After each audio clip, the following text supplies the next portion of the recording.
What is up, Internet? Welcome back to nerdlocker.com, and we got this week's comic book reviews. I'm starting off with all new XFactor #1, and first thing you should know is that Peter David is writing this book, so you should be reading it.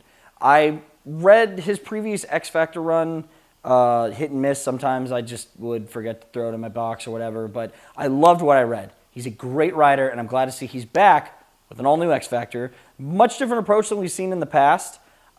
This time we have Gambit on the team with Quicksilver and Polaris, and they're now working for a company. They're going to be the first corporate superhero team. They make a point in the book of saying, countries have them, other people have superhero teams. Why can't a corporation have their own? Gambit still feels like there's a lot more to this than you're seeing, and I mean, obviously that's the way I'm seeing it too. Also, Multiple Man is mentioned, but it's saying that he signed off on XFactor, doesn't want anything to do with the team anymore, which obviously I think is going to be like some crazy, awesome, cool plot point for the book. But I love this book already. I can't wait to see what else this book has in store. It's Peter David. He's awesome. You need to be reading this. I'm giving it 5 out of 5 Nerd Skulls. Hey guys, I just got finished reading Manifest Destiny #3 because I picked up issue 2 because I was kind of behind on this book, and it blew my mind, and I had to read this third issue. It was absolutely incredible. If you've already read the second issue, it ends with like moss zombies on top of what we already have, which is buffalo tars, which is really cool. Obviously, if you haven't read this book, it's about us kind of discovering America and trying to catalog new animals and new species that we come across along the way. And along the way, we find some really interesting things. And in the second issue, it really became crazy. In the third issue, it gets way better. I got to say that. You're going to want to pick up this issue because it really clarifies a whole bunch of things, a whole bunch of questions that you've already had. So pick it up. I'm going to give it 5 out of 5 Nerd Skulls. Hey, fellow nerds, Jasper here, and I just got done reading Cataclysm Ultimate Spider-Man issue 3. This comic is really about a boy and his father.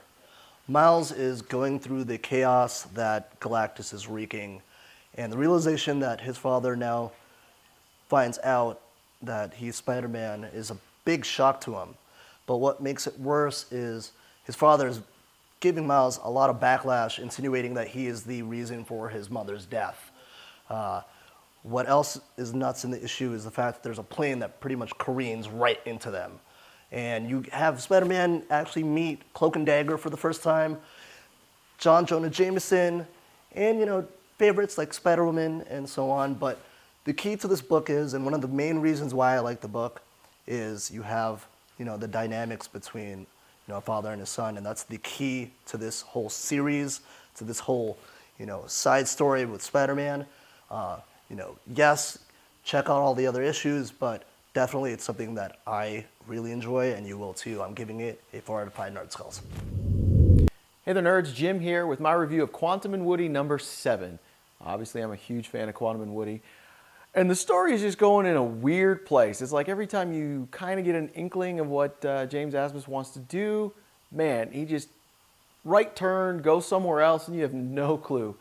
So last we were with Quantum and Woody, and they've been separated, and we kind of got an inkling from Woody's perspective that Quantum was being lied to and sent into sort of an ambush that would make the U.S. government look really bad, because Quantum thought he was working for the U.S. government in a good way.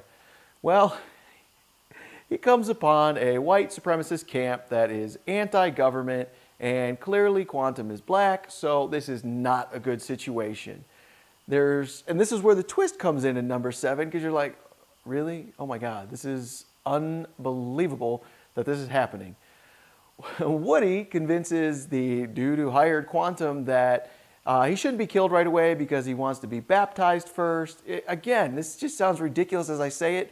It's even more ridiculous as you read it, but it's fantastic the way it's written. It's humorous, political satire. I highly recommend this book. The art is great too, very much goes along with it. I don't want to give anything away, and there's even a little snippet back to ERA, some of the bad guys that we saw before, so that's a nice little bringing it back to things we've already seen. All I can say, read this book, Quantum Woody #7, 4 out of 5 Nerd Skulls. Hey there guys, Cubby here with my comic reviews for this week. I got to read Adventure Time Flipside #1, and it was actually pretty cool. It's just another Adventure Time series that had like a weird twist in it. I mean, I don't know how I feel about it because it was awesome. It was good. It was great. It was one of those fun Adventure Time stories like all the other comics have been. It almost felt like an anthology book where I was like, oh, it's just going to be a one and done thing, but it continues, which is cool, but I don't see how far it could go. That's the main thing, because it's all it is Finn and Jake going to a quest board and going to the reverse side, and it's like they have to do the opposite of what it is, and it's awesome. It has a lot of fun jokes. It has a really cool Adventure Time feel, so read it. It even has like a cooler, I wouldn't say cooler, but the artist has a really cool style to it where it's not completely cartoony. It's not exactly like Adventure Time, which is really easy to replicate, but it has its own little twist to it. It's actually kind of cool. He puts a lot of cool expression and motion and the way their hands are moved. Like I like little details like that, and it was filled with stuff like that. Jake doing cool stuff, and Finn obviously doing cool stuff. While I don't know where it's going to be placed, it was still an awesome story, and I want to see where it goes and how long it goes for. So I'm actually really interested in this. I'm going to give it 3.5 Nerd Skulls because that's still a good score, and read this because it's awesome. What's up, guys? I got to read Detective Comics number 27. This is the big, giant anniversary issue, and it's got a lot of cool stories in here. Brad Meltzer writes one, Neil Adams draws one, which is cool. They're all like different aspects of Batman. But I will say the two coolest stories in here are John Layman's. This is his last writing of Batman, starting off Gothamopia, or whatever I'm probably pronouncing it wrong, but it looks like this crazy storyline that's going to be the following issues of Detective Comics and a couple other tie-ins through other Bat books. And there's an awesome short story at the end with Scott Snyder and Sean Murphy, and they're awesome together. And there's actually a ton of Easter eggs for his current run on Batman in this issue. If you're a Batman fan, definitely pick up this book. It's outstanding. It's just a cool, addition to the character, and it's cool seeing all the different forms of Batman we've had and will have, and it's great. Can't say enough thing. Awesome writers, awesome artists. Giving it 5 out of 5 Nerd Skulls. Hey guys, Sex Criminals number 4 comes out this week, and in the first, second, and third issue, we mostly just got that they were pulling off some kind of bank heist, and then they would do a whole bunch of quick flashbacks to when they lost their virginity and realized that they had these really awesome superpowers.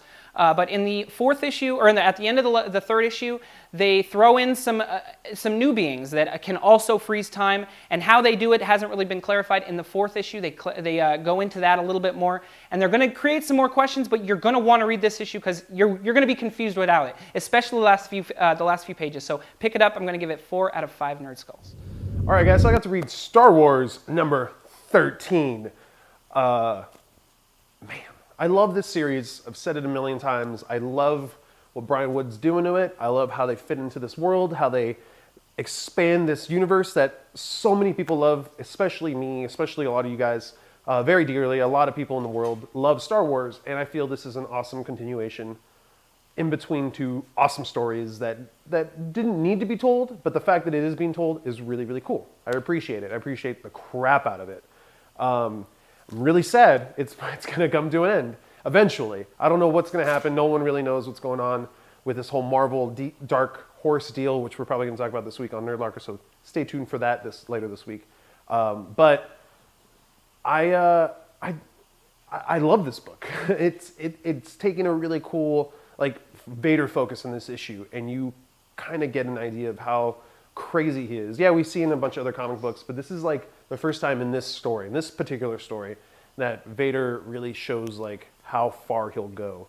How you see it from someone else's perspective, and I kind of have an idea where it's going to end up, how it's going to end, how this little part in the story is going to be. It's awesome. It's really, really interesting, and the art is perfect for this book. It's not too overly done. It's not too stylized. It's like a perfect amount of comic book cartoony. Just that gives you that sense that you're in a made up story. Yeah, but it still gets the point across. I don't know. Everything about this book works really well, and the fact that it's an awesome Star Wars book is just the icing on the cake. Darth Vader's a horrible person in this, and you see that. Yeah, he might be working for the Emperor, but that doesn't mean he always works for the Emperor. He doesn't always follow his orders, which we've seen it a million times in movies and books and things like that. Him doing things like this, but the fact that it's in this story and it's happening, and it feels like it's one of the first times he's been doing it forever. You know, it's something that he deals with on a daily basis. Just feels really awesome. And Darth Vader being a badass, as much as I don't like the character because he's the bad guy, and that's it. He's an awesome bad guy, but he's a bad guy, so I don't like him. I love him in this book. So I'm going to give this 5 out of 5 Nerd Skulls because it is a 5 out of 5 Nerd Skull book. Straight up. Check it out. All right, guys, I got to read Forever Evil Arkham War number 4. Last issue, we saw Bane kind of decide he has the mantle of the Bat now, which is kind of losing me a little bit. But he wakes up William Cobb, the Talon we are most familiar with, Dick Grayson's great-grandfather. And he basically tells him that all his brothers and sisters have been stolen by the people over at Arkham, and he's Bane, and he's going to run the city.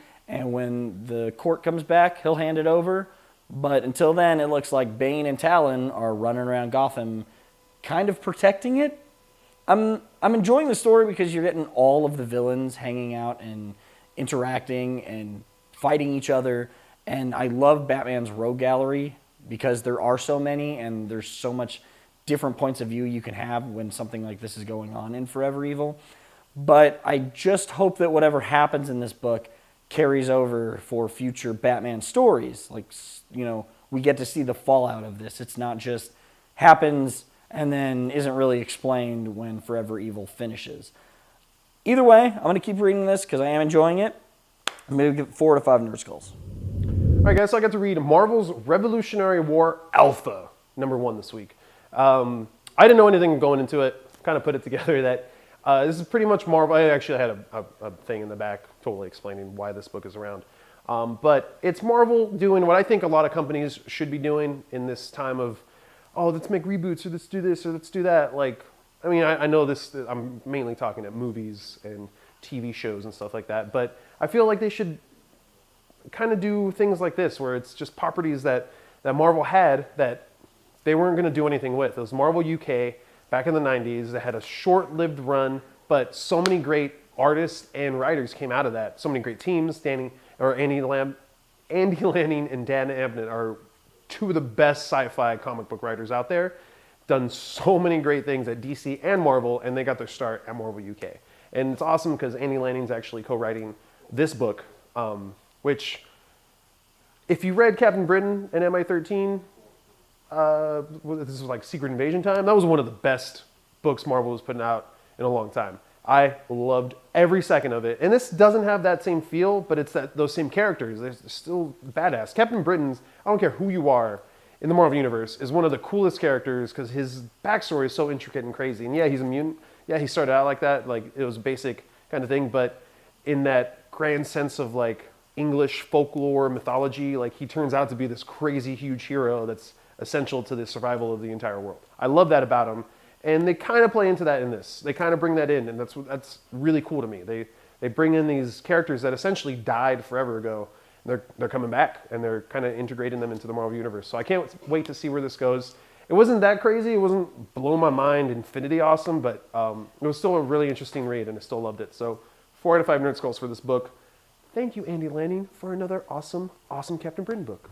All right, I got to read Green Arrow number 27. And I have to say, I wasn't really reading Green Arrow until Jeff Lemire came onto the book. And with this Outsiders War, this is part 2 of the Outsiders War. This is really cool. They're going into some really crazy history with Green Arrow and dealing with the island that he was on for, I guess, year 1 that's still included in this continuity, I guess. Or I don't know if they're just hooking it to the TV show. But they're doing it in a very, very cool way. There's a lot of different aspects to the Outsider War. In each book, we're getting to see another faction of the Outsiders. There's a cameo from another Justice League hero in this book, which I'm tempted to see how that plays out. And the last page of this book is outstanding. It does something that I've never seen done before with Green Arrow. I'm really excited to see where this book goes. I would pick this up. I'm giving it 4 to 5 Nerd Skulls. All right, guys. So I got to read Avengers World number 1. And now, it's not really like I guess it's a new Avengers book, obviously. But it still has the same feel of what Avengers is. Like, it's still going along the same path. It's not written wholly by Jonathan Hickman. You can kind of tell. It just feels like it doesn't feel the same way. It's totally a Nick Spencer book. Him working with Jonathan Hickman though, so that's awesome. I can't wait to see where it goes because of that, because of what Jonathan Hickman has actually been setting up for in the last couple months. I feel like it took it's kind of what the Avengers should have been this entire time, like what they've been building up to. I feel like it's going to go in a really good direction. They're building up these awesome things. I just hope it doesn't get lost in all the bullcrap, like the Brian Michael Bendis run of Avengers, where he had a million books constantly going, and you really didn't know what was going on. The one thing is they kind of included Wolverine in this book, and I thought he wasn't going to be an Avenger for a while, so that was kind of weird. And I want to see what happens with that, but I want to see what happens. But anyways, I enjoyed this book. I really can't wait to see where it goes. I love the Avengers as they are now. They're building up this giant, big world team, and as it says, this is our world, we're going to protect it. Well, they have to protect it now, and it looks like there's going to be some serious crap going down. Bye-bye, Madripoor. Hello, Avengers action. Can't wait. 5 out of 5 Nerd Skulls. Check it out.